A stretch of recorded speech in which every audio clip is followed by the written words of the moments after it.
guys! Welcome back to my YouTube channel, and sa video nito, ang i-share ko naman sa iyo is kung paano natin malalaman kung tinatapos ba ng viewer na panoorin yung video natin. Kung saan sila banda nag-i-skip, kung saan nila banda inuulit-ulit yung video, or saan nila ina-abandon yung video natin. As in, hindi na nila tinatapos.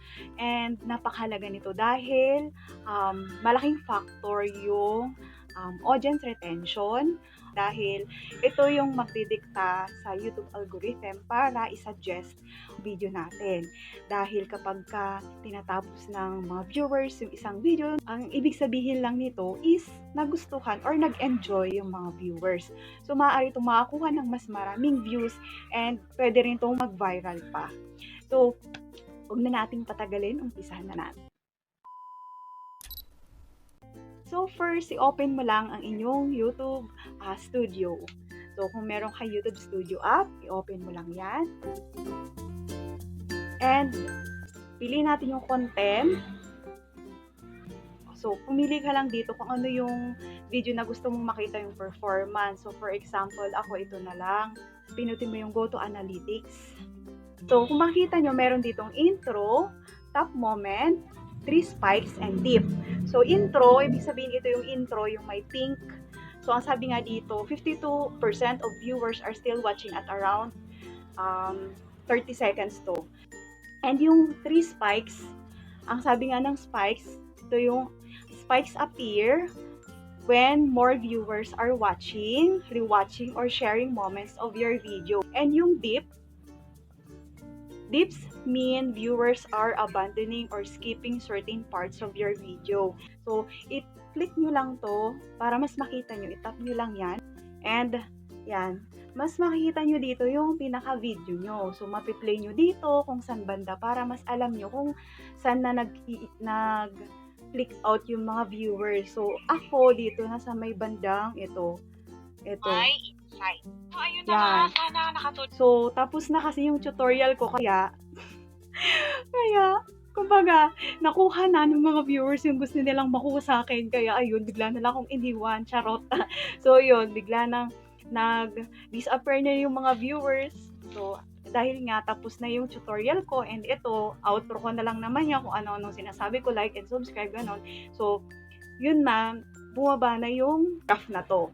So, ang spike ko naman is ito banda. Yan. So, kung gusto mong i-play, so makita mo dyan kung saan banda. Ayan, yung followers ko, 1,021 pa lang Yan, naman. dyan nila So, pero, kapag dyan nila titignan banda, mo, inuulit-ulit yung video ko. And then dito banda. So, makikita nyo dito, napaka-laking tulong din nito dahil makikita natin kung saan tayo dapat mag-improve sa pag-edit, sa paggawa ng video, yung mga kailangan nating gawin, sa mga dapat na nating iwasan. So, okay lang siguro, wag daw ako mag-outro ganun. So, hindi naman. So, choice pa din naman ng viewers yan. Okay? Hindi natin pwedeng pilitin na tapusin nila yung video natin. So, ayun. So, thankful pa din ako kasi, diba, at least may nanonood sa atin. So, sabi nga dito, understanding audience retention. So, ang sabi dito, so, ito na nga yung pinaka-explanation niya. Pag halos flat yung line, when the line on the chart is flat, it means viewers are watching that part from start to finish. So, napakaganda nung video na to. Halimbawa, ganyan yung makuha mo. Ibig sabihin niya, sobrang nag-e-enjoy yung viewers dun sa video yung ginawa nyo. And ito, medyo may mga ganun-ganon. Yung pangalawa, gradual declines mean viewers are losing a bit of attention over time. So, medyo naboboring na siguro, wala nang ganang manood, ganon. And ito, spikes appear when more viewers are watching, rewatching, or sharing a moment or moments of a video. So, maganda rin naman yung may spikes dahil ibig sabihin, interesado talaga yung viewers dun sa video yung ginagawa mo or ginawa mo dahil inuulit-ulit nila, diba? And dips mean viewers are abandoning or skipping in your video at that specific part. So, ito nga yung ini-skip nila. Ayaw na nilang siguro masyado kang marami sinasabi, gano'n. So, nag-skip. Ako minsan, nag-skip din ako pag alam ko na ano na ako, ang dami naman sinasabi nito. Parang ako lang. So, yun. And ito, typical performance, yung last. Typical performance offers a comparison to your other recent videos or similar length. So, nabubulol ako.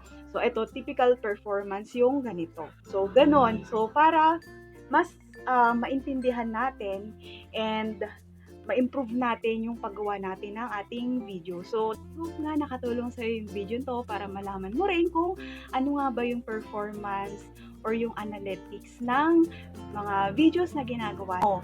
Para naman alam natin kung saan tayo mag-improve, lalo-lalo na sa paggawa ng mga YouTube videos, pag-i-edit, and para mas ma-appreciate tayo ng mga viewers and para mas dumami yung views natin and likes and subscribers. I hope nakatulong sa'yo to, and kung oo, kindly like and subscribe sa aking YouTube channel for more YouTube tips and tutorials. So maraming salamat sa panonood. See you next time. Bye!